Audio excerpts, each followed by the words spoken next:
Hello, friends. Welcome to 1000 Words, Stories on the Way.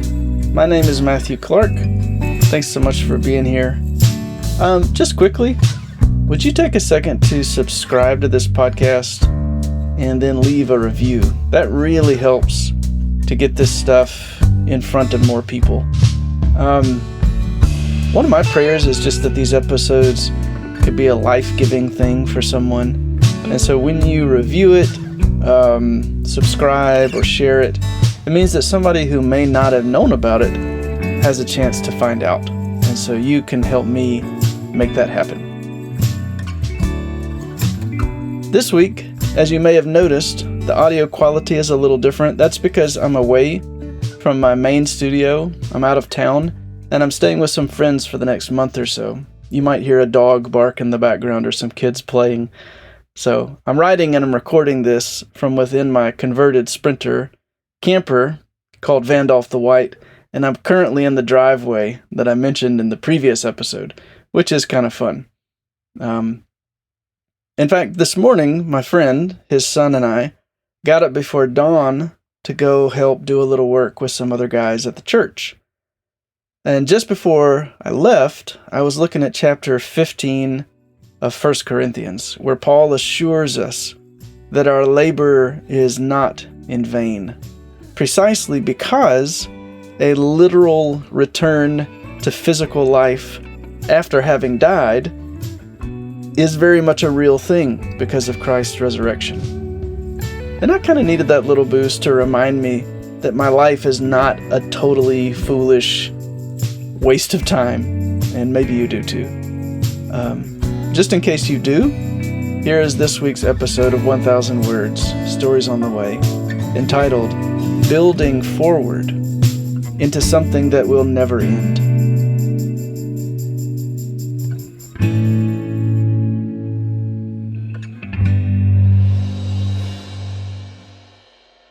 The highway west of Fort Worth is crammed with vehicles doing their best to wade through the thick construction. I'm in the passenger seat of the family van with my buddy driving and his teenage son Thomas in the back. There's a phrase coming to mind just now that Thomas said. He was asking about having some friends over on a certain day next week, but his dad reminded him they had a lot of work to do that day, which meant he was asking to have his friends over on a day when he would be too tired to enjoy them. What Thomas said next stuck with me. He said something like, "My future self is telling me that's the wrong day to have them over." That was wise, wasn't it? And isn't it interesting that you and I are the kind of creature that can, in some sense, imagine forward into the future, read a possible outcome, and make decisions now that will benefit us then? In short, we can make plans. We can pull together what we know from past experience, what we know of how things work, and we can plot some kind of a course forward that, rather than being random, is wise and thoughtful. We can imagine our way through the ways a certain decision may affect us and the people involved. That's the kind of thing we are. And that's the kind of world God has made for us to live in. For the most part, this is so obvious, we don't even think that much about it. We just do it, most of the time on autopilot.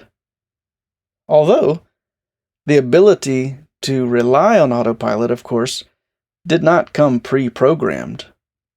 It's something we learned from a natural apprenticeship to older humans in our sphere of interaction during the course of our developmental years. Someone taught you not to run with scissors, to butter the bread after it comes out of the toaster, not before, or to plant this seed if you want to wind up with tomatoes. Other things we learn the hard way. Back when I was building Vandolph the White, the Sprinter van I converted into a camper, I was doing a lot of woodworking. And sometimes I'd get so into a task, but it was really more than that day could cover. Still, I'd push to wrap it up before the sun went down, and I'd get worn out. And when you get worn out, you get careless. Careless is not a great thing to be when you're around power tools. Well, one day, the light had nearly worn down to evening, and I should have called it quits. Instead, I heaved one last piece of plywood onto the table saw in order to split it. I got about halfway there, and somehow I caught an edge. It was enough to suddenly shove that big plank right back into my stomach and just about knock the wind out of me. I don't remember whether I wound up on the ground or not, but I threw my hands up and stepped back from the tools. That day was over. I learned the hard way. I was too tired to work anymore. But that was a lesson I carried with me for the rest of the build. I started to pay attention to that invisible threshold that marked the difference between whether it was wise or foolish to proceed. This morning I woke up before daylight. Bubba, Thomas, and I were driving up to the church to meet a bunch of other guys to help unload some chairs. Before we left, I was thumbing through the end of 1 Corinthians, where Paul talks about whether or not the resurrection is real. This is a favorite chapter of mine, and I appreciate how honest Paul is about the implications if Jesus didn't really rise from the dead. The long and short of it, he says, is that if there's no life coming after this one, then there's not much to live for. Eat and drink while you can, then die. Now forgive me, I don't mean to sound cynical or depressing, but I've been around long enough for some of the shine of life to be rubbed off. In the scheme of things, my life has been easier than many, of course, and I have much to be thankful for. But I'm also not under any illusions that life is as it should be. There's a kind of optimism that is really closer to self-delusion, to denial. Life really is hard. It is an interweaving of wonder and grief, astonishing tenderness and astonishing sorrow. There are hopes whose ache I thought might be eased with time, that I now begin to suspect can only be borne as gracefully as a broken heart can manage for the time being. Nonetheless, I am absolutely convinced that the flesh of reality is sweet, and only its tough, thin rind is bitter. The rind will be peeled away one day, and it won't amount to much compared to what's left once it's gone. The center of reality is inexhaustible joy and life. Paul assures us that hard as it may be right now to imagine where this world is going, it is going somewhere very, very good. In fact, one example he gives is of a seed and how unlike it is to the thing it produces. Would anyone in the world ever guess that this gigantic oak and that little acorn are related in any way? But the long apprenticeship of life has shown us the bizarre linkage over and over again. I don't think we'd believe it otherwise. It's not intuitive. It's quite a leap, actually. If it weren't so astoundingly normal, there's no way I'd buy it. And Paul says that's the situation we're in. Jesus is the first person to have been resurrected. He's the pioneer, the firstborn of a new kind of human.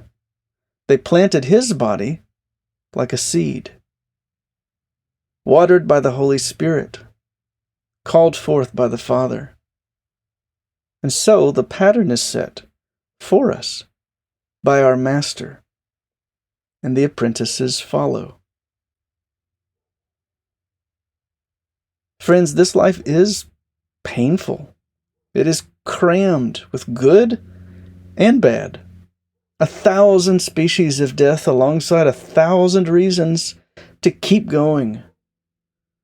The resurrection is not a metaphor or some sentimental image to paste over life's ultimate meaninglessness till we finally expire.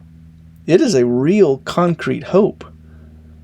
Paul seems to suggest it's a foundation we can build wisely upon, knowing that no work we do in that direction will be a waste of time. He encourages us to lean into it, as if you could hear a loving voice from the future, urging you not to let your hands droop at your sides in sorrow. This is not empty work. Your life is not a waste. Jesus is calling you and me to build forward into something that will never end.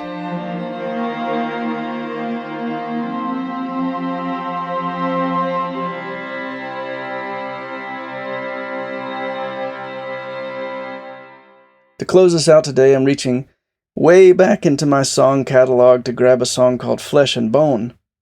I haven't played this one in many years, but I do like it, and it came to mind today. I think it'll be a good one to end on. Flesh and Bone was part of a project called Beautiful Secret Life, where I wrote lots of custom songs and story songs over the course of a year, and it got split into a main album and a bonus album, and all of those songs are streaming online right now. Another fun fact about that project is that I made little video song documentaries for a lot of the songs, and they're all on my YouTube channel. And for this one, I traveled up to the Rabbit Room in Nashville to interview Pete Peterson and Father Thomas McKenzie about the resurrection. And Father Thomas has tragically passed away since then, but it feels fitting that here he's talking about the hope of life after death that Jesus promises us. So let this song be a benediction for us this week.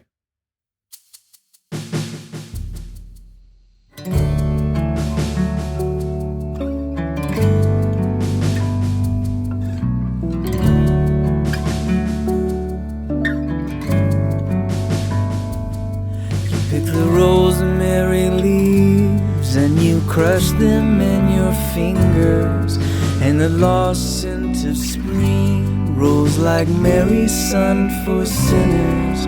We were glad to keep the feast, pulled our chairs up to your table, and we fed on stories long till our waking eyes weren't able to hang on. When I die, I don't want the tale to end. By and by, I will gather at the table with old friends, 'cause I believe in the body who stepped through that bolted door, where they touched the wounds that slew the Lamb of God, and that Jesus is the first, but he will not be the last of the dead to rise again with beating hearts and flesh and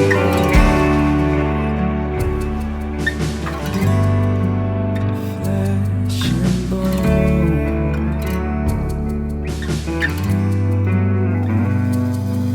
Late years ago I flew to find a friend of mine in China, and on the cab ride home we spoke of all the years of love that bind us. And then he turned to me and asked, Do you still make songs and stories? 'Cause when your death is in the past, your living lungs will make new glories without end.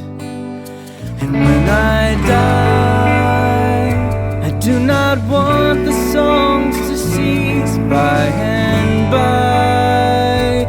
Flesh and bone awake to sing and live in peace. And when I die,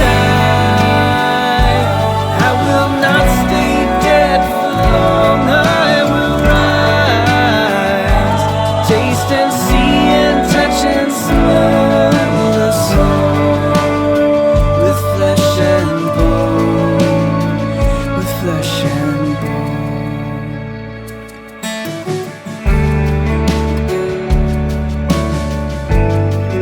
With flesh and bone.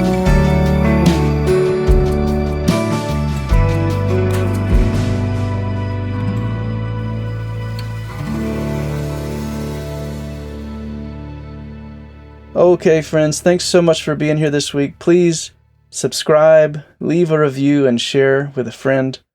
And also, this podcast is listener supported, so if you like it, consider becoming a patron partner. You can find out all about that on my website. Just go to www.matthewclark.net/partner for all of the info.